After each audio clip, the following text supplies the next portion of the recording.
خواتین کے دو سوالات ہیں. سوال ہے کہ ہماری مسجد میں عالمہ کا درس ہوتا ہے تو کیا ایسا کرنا صحیح ہے؟ دیکھیے، یہاں پر ابھی چند روز پہلے اس سلسلے میں تفصیلی بحث کی گئی ہے. علامہ البانی رحمت اللہ علیہ نے ایک فتویٰ اسی طرح کے سوال پر دیا.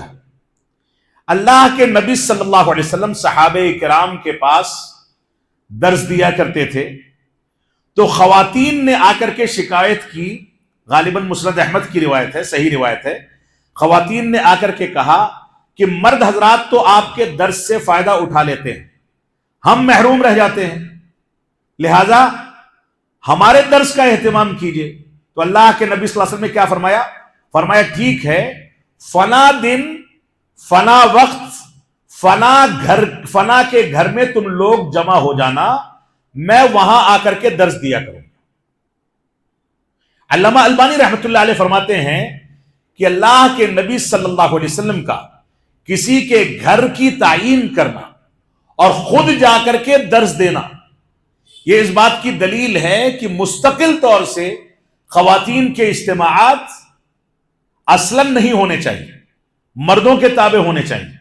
اور مسجد کے اندر اسی بنیاد پر علامہ البانی رحمت اللہ علیہ نے عورتوں کے خاص اجتماع کو بدعت کہا ہے، کیونکہ اللہ رب العالمین کا فرمان ہے وَقَرْنَ فِي بُيُوتِكُنَّ وَلَا تَبَرَّجْنَ تَبَرُّجَ الْجَاهِلِيَّةِ الْأُولَى.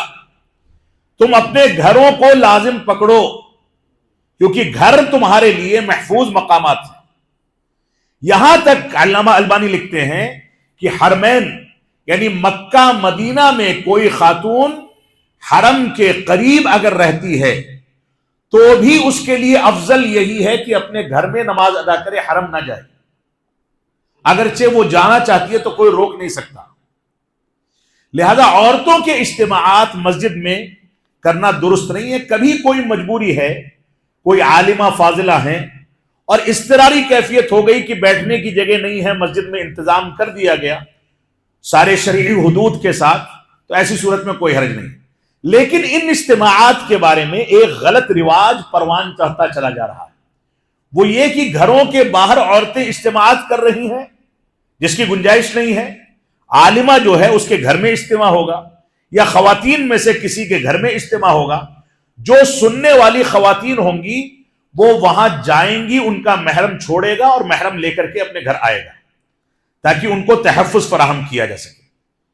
عورتوں کو اسلام نے ملکہ بنایا ہے، اس کا شوہر، اس کا بھائی، اس کا باپ اس کا باڈی گارڈ ہے. یوں ہی نہ نکلنے دیں کیونکہ اوباشوں سے یہ دنیا بھری پڑی ہے.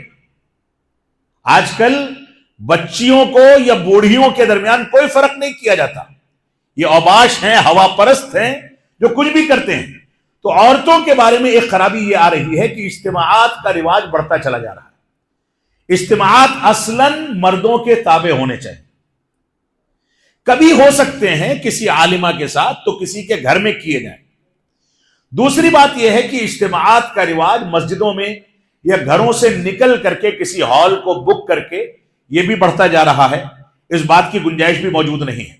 تیسری چیز جو رواج پکڑتی چلی جا رہی ہے وہ یہ ہے کہ عورتوں کے اجتماعات کو بھی ریکارڈ کیا جاتا ہے اور اس کے بعد سوشل میڈیا پر نشر کیا جاتا ہے، جبکہ عورتوں کی آواز کے بارے میں اسلام نے حدود کا تذکرہ کیا.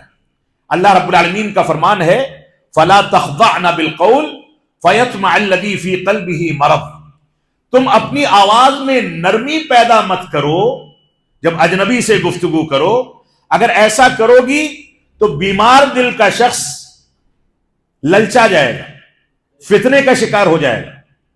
تو عورت کی آواز کا پردہ تو نہیں ہے، لیکن یہ بات یقینی ہے، علماء کا اس بات پر اتفاق ہے کہ بلا ضرورت عورت کسی اجنبی مرد سے بات نہیں کر سکتی، اور اگر اس کو کرنی ہے تو شرعی حدود میں رہ کر کے کرنی ہے. وَقُلْنَ قَوْلًا مَعْرُوفًا. اس طریقے پر بات کرو جو طریقہ شریعت نے بتایا، یعنی اپنی آواز میں نرمی نہ رکھو بلکہ آواز میں تھوڑا سا کڑک پن اختیار کر لو. تاکہ فتنے کا خدشہ جو ہے وہ ٹوٹ جائے، ختم ہو جائے۔ تو یہ ایک مسئلہ ہے، یہ چند مسائل ہیں عورتوں کے اجتماعات سے متعلق۔